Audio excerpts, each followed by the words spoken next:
High everyone. आज चाहिँ मैले घरमै आलु चप बनाउन ट्राई गरेको थिएँ। सुरुमा चाहिँ मैले आलु बोइल गरेर त्यसलाई मजाले म्यास गरिदिएँ।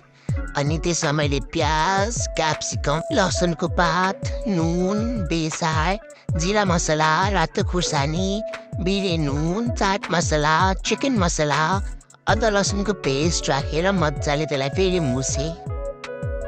अब ब्याटर बनाउन चाहिँ मैले बेसन लिएँ, त्यसमा नुन, बेसार, अदुवा लसुनको पेस्ट अनि थोरै खुर्सानी राखेर अलिअलि गर्दै पानी राखेर मिक्स गरेँ। यसमा मैले फुड कलर पनि राखेँ थोरै कलर हुनको लागि, त्यो चाहिँ अप्सनल हो। अब थोरै हातमा तेल लगाउँदै थोरै गरेर गोलो गोलो सेप दिएँ अनि मैले आलु चपको चाहिँ सेप दिएर राखेँ। अब त्यो ब्याटरमा राख्दै अनि मैले यसमा ब्रेड क्रम्स पनि युज गर्न ट्राई गरेँ। अनि ब्रेड क्रम्समा राखेर फेरि ब्याटरमा मिक्स गरेर फ्राई गर्नको लागि चाहिँ मैले प्यानमा राख्थेँ। अनि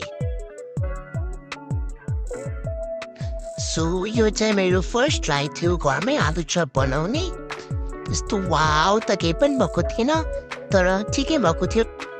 hope you like this video.